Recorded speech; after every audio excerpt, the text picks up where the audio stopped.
everyone, welcome back. I trust you enjoy your lunch and we are all ready for an exciting and productive session. Firstly, I would like to introduce myself briefly. I am MC and presenter of this organization. My name is Merve Akıncı. I'm so happy to be in here. I wish we will have a good time, perfect time together. So welcome. Thank you. Let's get right to it. I would like to start with our first keynote speech entitled, I'm a future is a better today for a better tomorrow. And invite the director of Wedniksha wedding planners to the stage, Mr. Bhavnesh Sawhney.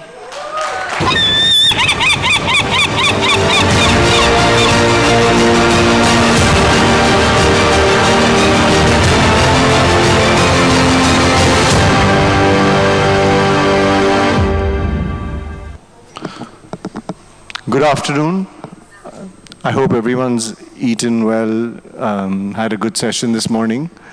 So I've written some notes down and I'm going to read what I wanted to say to all of you today.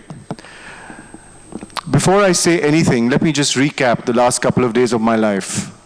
Where did I start? Yes, I was at the other end of the world, Bangkok, some work meetings, finished one, grabbed a salad, entered another meeting, 5 hours to Mumbai, 2 hours to squeeze in a shower and cram a few more calls, repack for Antalya.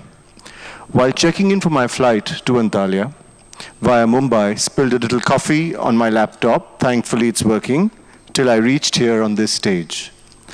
You can replace me in this story, and this could be a narration of the last few hours that you have spent just like me.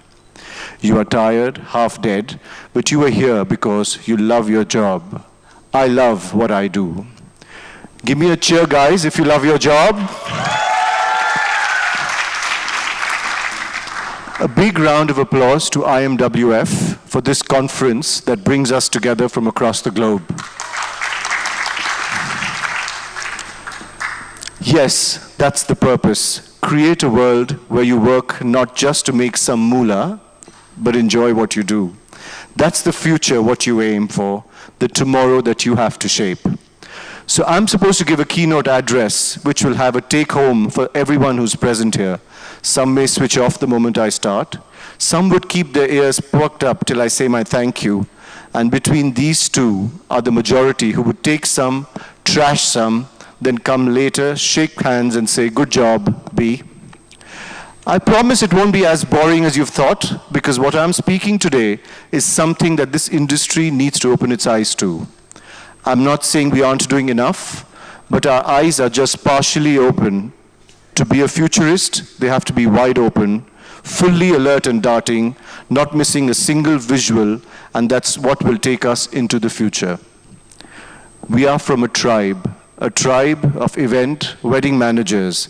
We are programmed differently, yes. We gather people together, we come together, we meet at congresses like this one, conferences, award events, we pretend to like each other, have groups that we hang out with, and suddenly all this fades out as in between all this, we are craving for something inspirational, motivational, something that stirs us out of the mundane, and next we find us craving for a change. Well, friends, Romans and countrymen, your search for change hopefully ends here. Pretty presumptuous. Let me give it a try at least. Let me try to bring some change step by step. I'm going to take a very simple analogy, the journey of a spacecraft into space. Well, a pretty smart thing to do when the subject is being a futurist. Rather the most effortless analogy, isn't it? Jokes apart, let's stick to this analogy and try and see if we reach the orbit of success and then inspire others to launch themselves with the same zest and principles. Perhaps at the end of this metaphorical stroll in the wilderness, my words can make some sense to me and all of you too, hopefully. If I told you that you were traveling on an aircraft which was going down, apart from screams, prayers, fright, crying, some of us would even dart into the cockpit, throw the pilot out the window, and fly that monster. But hold on, we want to fly an aircraft? Oh, really? Are we the pilots from the Google Institute of Aeronautics or the YouTube Academy of Flying? The big question is why? And the answer is we are delusional. Especially when life locks you in a pressure cooker, we suffer from a delusion called I know it all. This is the scariest thing, which can spell doom for the sustainability of our business. Without proper research, without going through the effort of learning, we tend to do things that we don't have any knowledge of at all. We put on the shoes of experts, knowing very well they don't fit us. Rather, we don't fit into them. And we want to walk. Not just walk, lead our team to, and where to, sir? Like I said, doom and disaster. We need to rise above this. We need to help ourselves. We need to learn. We need to spend time as we go and better ourselves at fields we don't understand and adapt our skills to better ourselves with the subject. This would be the way to build a better future and say, I don't know it all and it's fine. If I can learn at 45, so can you. Coming from a family legacy of being the largest sunglass and optical frames distributor to a jewelry trader and now a director at Wedniksha Wedding Planners, if I can do it, so can you. I believe in a simple principle of life: learn, adapt, and share. So if we keep our egos in check and do not self-combust in our half-baked knowledge, we learn, adapt, and share, and move a notch higher. We complete stage and our spacecraft moves on to the next orbit, the next stage. This is something which I took time honing up my skills to, perhaps when faced by client pressures, deliverables, running against time. The first casualty is this, and the cascading effect leads to the rest. Patience, my friends, the commodity which most of us lack. When we are patient, we remove ourselves from a place of fear and enter a place of joy. We also gain clarity. When we remove rush from our mind, we get better ideas for what we truly want and what is the best solution to our desire or problem. We gain more energy because we are less tense, and we improve our relationships with our colleagues, vendors, clients, because people are drawn to us for our positivity. And wouldn't we all love a little more of that? I know I certainly do. We may enjoy a cup of instant noodles or a shot of instant coffee, but the road to achievement is a long one. And those without patience, who want to see instant results, may not be willing to walk it. Think of the recent critics of millennials for being unwilling to pay their dues in an entry-level job, jumping from position to position rather than growing and learning.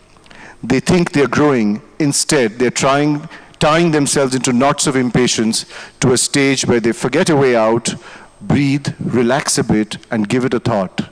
Patience pays. Now let me utter a dreaded word in our industry: break. I can write a thesis on this subject. Every time someone talks to me about this, the person standing next to me frowns upon the word break as though it's something unheard of. Everywhere in the world, people that I have met proudly share their experience of their breaks and speak with such passion that it makes you feel as if you've done something really wrong. Do that, if not frequently, but whenever you can. Take time out for it. Time out for a break, and travel, not just for work, your events or weddings. Travel to discover. A break means no phones, no mails, no connectivity. It's not difficult, try it. Even if it's for a couple of days. You don't just discover yourself, you discover a new aspect for the world around. The sense of food, the cultural mannerisms, the choice of clothing. Your vivid knowledge of the other world only grows and makes it easier for you to enhance these experiences in your everyday life. When we were doing a wedding on a cruise, we flew 8 hours to Barcelona for a 4-hour meeting and back immediately after 8 hours. I came back to Mumbai and had to attend a meeting with my team members to brief them on the outcome. When I was back to Mumbai, it was difficult for me to even speak since I was so exhausted that I could not have a decent conversation with them to try and explain what transpired in those meetings. Would it be difficult if we allowed our teams a break? Do you agree with me, or am I fantasizing that we need to learn to balance life and work?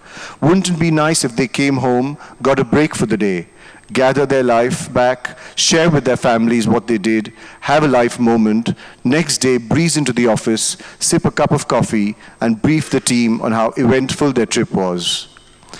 Breaks induces creativity, fresh start brings great ideas. Great ideas induces productivity and makes you think straight. It declutters your mind. So decluttering gives a boost to your spacecraft of achievement, and you are ready to place it in a higher orbit. Passion is extremely vital for accomplishment and success, irrespective of whether you or your team realizes it or not. Imagine a speaker has swept you off your feet. I did millions here and a million there, and you are like, whoa, I want to be like him, or even better. While all of you look up at him big-eyed, I would like to ask you, how many of you run back to office after sessions like these, get hold of your CEO, sales teams, and tell them of this presentation and of this company that is doing so much business, their profits are up by threefolds, and their CEO arrived in this luxury car, and they are the talk of the industry, blah, blah, blah. The problem is, I did not see the glee in his eye, the passion for work, the zest for life. I almost saw a very tired and exhausted human being who was holding up his head high. The moment he got off his fancy car, he gave in a fake smile, presented what he had to, and got back into his car and left. Something was missing in his eyes, body language, his words, his attitude, and that something was passion. He was an achiever, no doubt, but his achievements were robotic, programmed, ruthless, and target-oriented, lacking the zest or passion. There was no passion in his numbers. There was no inspiration in his speech. There was no lesson to learn. There was nothing. On the whole, we are building people who only care about numbers. Yes, numbers are important, but when are we going to harness this passion into making people great? That's the passion that needs to be instilled and inculcated in every team member. Passion to learn, passion to deliver, to do whatever it needs to do with great passion, and rest will automatically fall into place, for where there is passion, there is success. Okay, is our spacecraft yet in its designated orbit? Not yet. A few more stages are still left to propel it to its futuristic trajectory. And here comes one of the most important ones. A little bit of diversion or defocus on this stage, and your journey could be a disaster. And the virtue that I'm talking about is loyalty. Add to that values and trust. How many of us, while hiring a team, actually dwell upon these points? I tell you, we don't. How often do we ask a candidate, can you define loyalty or organizational values that you have learned in the past and will be practicing the same in this workplace? None of us.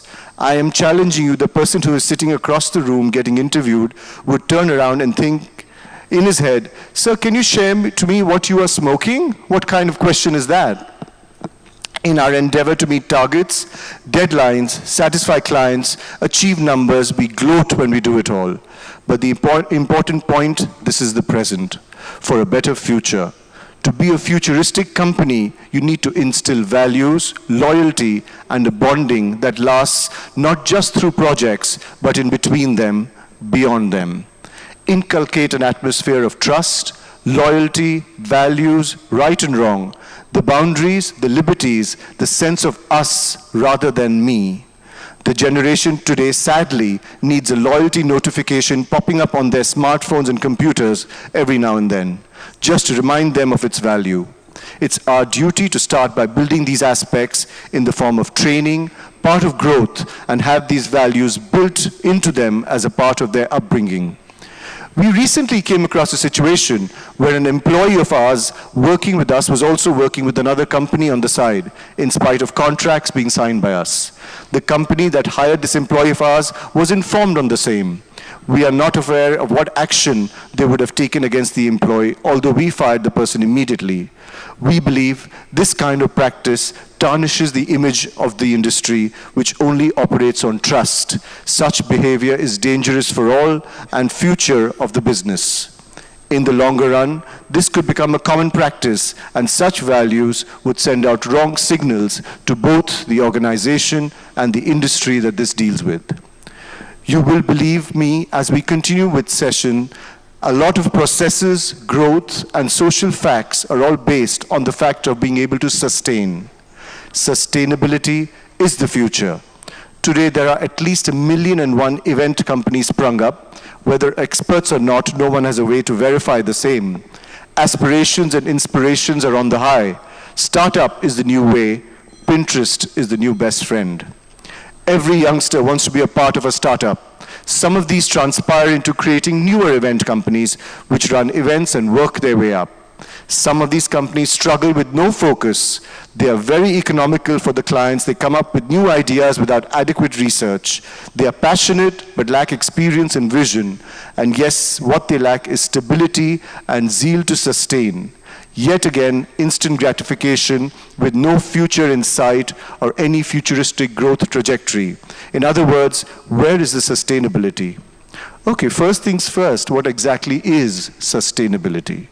Sustainability from sustainability is the process of change in which the exploitation of resources, the direction of investments, the orientation of technological development and institutional change are in harmony and enhance both current and future potential to meet human needs and aspirations. The organizing principle for sustainability is sustainable development, which includes environment, economic, and social causes. All of the above sums up one conversation. If you have all of the above going for you, then you are going to be able to sustain this market, as sustainability is the guarantee of success, since it's the only way to determine your success. The fact you have been able to sustain the competition, the ruthlessness, the undercutting, the gradual growth year after year, the murky commission-oriented market, the politics within your organization, and the fraternity, then you have succeeded. If you stick to this protocol, you are maneuvering your spacecraft into the right direction. You are maneuvering it to the desired orbit where you will dwell, you will succeed, and you will sustain. We may not be able to measure anyone's growth. I shall leave that to you, as the numbers or growth scale may be different from mine and each other's. But if I see you year after year, event after event, in congresses, conferences, then I have survived, and so have you. I am a futurist. I will grow no matter what path I choose. What passion I choose, I will grow, for growth is a very relative term. The definition of growth for you and me may differ. If I am able to work on growth in terms of positivity, loyalty, trust, passion, and patience among my team members, and cultivate a sense of responsibility, then I have succeeded.